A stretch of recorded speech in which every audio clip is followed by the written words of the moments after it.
Good afternoon. This is Brian Shannon from Alpha Trends Blogspot. It's Monday, December 18th, 2006, and the market's just closed. I've got the S&P 500, the spiders on the screen right now. The spiders finished with a loss of 35 cents, or about 0.25%. But I think it felt a lot worse than that for a lot of people, and we'll take a look at why in a moment. Looking objectively at this daily chart of the S&P 500, there's been zero damage done to the longer-term uptrend here.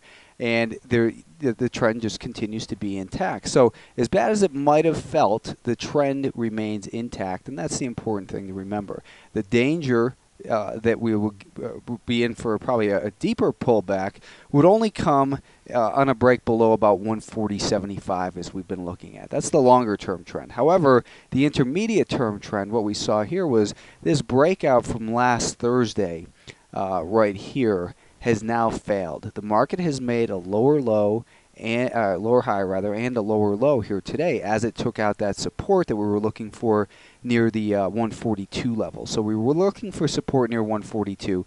That area failed to hold as support. So now we've got to just get a lot more cautious on this market. Again, no damage done to the longer term trend. However, the intermediate term trend is starting to look suspect here, and the shorter term trend, if we look at a 10-minute time frame, is clearly, I would say, in this downtrend right now where we can see real defined lower highs and lower lows. So it just means be very cautious in this environment. Right now, I think that the better level of support remains down here near that level where we had that test from last Thursday when the Federal Reserve announced no change to monetary policy, and that tied the low from just a few days earlier. So 140.75 is the area to watch for important support on the spiders. For the Qs, let's take a look at these guys. The Qs, little different story here in that, like I've been saying, this is what I officially call the beginning of distribution when we have these moving averages crisscross. When you have a short-term trend down, the intermediate term now flattening out, and the longer-term trend up, it tells us there's a confusion as far as what the trend really is, and that means we have to be very cautious. The light went from green to yellow, basically, if you want to look at it that way. Now, it looked like the market was breaking out over here, although it never closed above this level. And last Thursday, I said, you know, what's changed for the market? Nothing. We had one good day, and that was it. And it brought us up to this level here, which it was unable to close above on Thursday. And then Friday, we had a gap higher, which failed.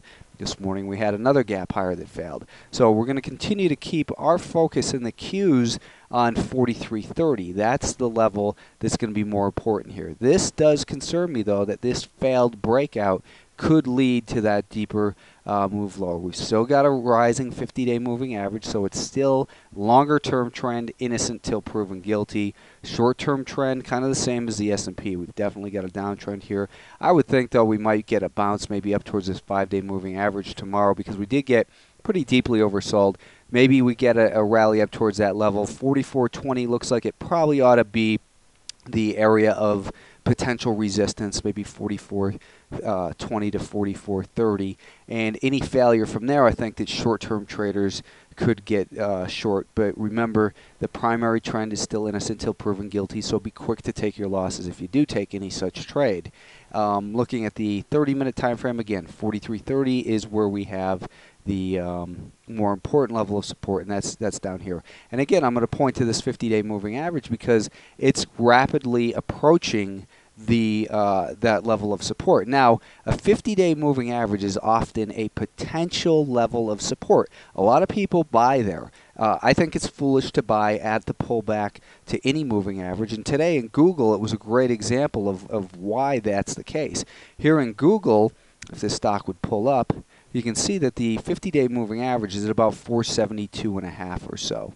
Now today, on intraday, what we saw happen in Google is the stock came down to that level about midday and then traded quite a bit of shares in here. However, it came down on heavy volume. The volume was diminishing. So the people who were purchasing in here were clearly early, and it became more clear even so at the end of the day. You can always say, well, you're just pointing backwards. But the fact is, you don't want to buy when we have a declining 5-day moving average. And as I always say, a 50-day moving average or a 10 or 20-day moving average is only an inflection point. It's an area that tells us now we want to look at the shorter term trend and see if the buyers are finding, if we have evidence that the buyers are starting to gain control. Now that doesn't happen in one day. Typically it takes a couple days. We need to see this longer term moving average at least start to flatten out. So in Google, I would say it's very dangerous in here.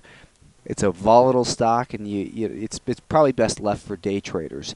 Let's take a look at the SMH now. The SMH, it just continues to do basically nothing, just trading back and forth within this range. The 10-minute time frame thought maybe that we would see some support near 34.10. That did hold today, so this 5-day moving average. I would say 34 to 34.10 is our little support level in here right now. But it's starting to get really choppy in here and trendless. Neutral on the short term, neutral on the intermediate term trend, neutral on the longer term trend. Not much going on in these semiconductors. The mid-caps, MDY, this group I was talking about last week as far as it's showing this being where the relative strength was in the market. But now it's just completely turned around, and it shows how quickly things can deteriorate and why we always have to have our stops in place and remain open-minded to being long or short and recognizing the market doesn't care what we think. What I was saying in here is that it was potential danger that we had a lower high, and what will confirm that is if we saw a lower low. Now we saw a lower low intraday, but we still have the advancing 50-day moving average, so it doesn't mean get aggressively short. But this intermediate term trend is clearly damaged in here, and you could say this is even a head and shoulders pattern with a shoulder, a head, and a shoulder here. So we would take the height of this, which is about, let's just call it 150 to be conservative, go straight down to where it meets the neckline at 146.50. So the height of this pattern here is about 4 points, 3.5, 4 points. We would subtract that from the breakdown point. Let's call it 3.5 points. That will give us a target of 145. So, and I think that's, could be pretty reasonable in here. That would bring the market back down towards that rising 50-day moving average. But for shorter term traders, this might be a pretty good little setup. Maybe on a rally though, a failed rally. I'd like to see a rally maybe up towards 147.50. And if a rally up towards that level, which we thought this area was going to be support, so now it's going to be important to see if this 147.50 does offer resistance. If it runs up to there and then fails, I think you could probably sell these mid-caps short. Now let's take a look at the stocks that we've been looking at. One more example of why not to buy a stock at rising moving averages. You might have looked at this today and said, hey, I'll buy a little bit near the rising 10-day moving average. I'll add to it at the 20. I'll add to it at the 50. They're all advancing. They're just an inflection point, an area to potentially look at. This micron infrared just got smashed today, and anyone who tried to bottom fish in here pretty much lost money because the stock traded right and closed right near its lows today. Very dangerous game picking bottoms. Let's go ahead and take a look at these stocks. CNTF, China Techfaith. This is a stock I'd suggested getting long above $9.50. Our stop was initially going to be at $9.23. I think you can raise that stop now to $9.70. CNTF shook off the weakness in the overall market, and stock acts strong. Gentech, symbol GY, I said we wanted to buy it above this 14.12. It did get above there, and good thing for a tight stop because we were stopped out down here with a 14-cent loss in Gentech, only about 1%. Millennium, MLNM, on this stock we wanted to buy it above 11.65. That obviously did not occur today, so there was no reason to take a trade there. QUALCOMM, what we were looking for in here was initially for a pullback to 39.20, and it instead gapped higher. It pulled back to 39.20, but never got above our trigger point of 39.35. I'm not going to update this stock again. I don't think that's a valid play right now, so sidelines on QUALCOMM. BUCY, here's a stock I thought looked like a short. It was breaking down. What I wanted to do see is a little bit of a rally and then sell short weakness. You can look at this and say, well, Brian, how could you have been so wrong for a stock like this to have been up, whatever this was, up $5, $6? And the fact was, it wasn't wrong because it didn't cost money. It's only wrong if you put your money into it and you lose money. But there was no entry in BUCY as it clearly gapped higher. And Matt pointed out that their main competitor, Joy Global, reported earnings, and that did impact the trading in Bucyrus as well. So no trade taken there. As Express Scripts, though, this is a pretty wild stock here today because it did meet our entry parameters. Now, what happened in here is the stock gapped lower, and what we were looking for a rally to $68.95. We got that. So the stock rallied to $68.95, and then we were going to sell short below $68.55. That occurred right here.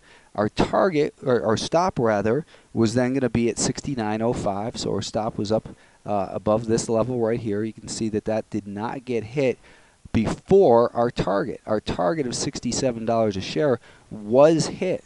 And that's where you should have covered your trade for a $1.55 profit. Otherwise, the stock turned right around and rallied higher. So obviously, there was some news in here today. The stock turned around, but it shouldn't have cost you anything because there was because you should have gotten involved and taken the trade at the target of $67 a share. The small speculative stock I'd mentioned was CytRx, CYTR, and what I'd suggested in here was a move above $1.92. That never occurred, no trade in CYTR.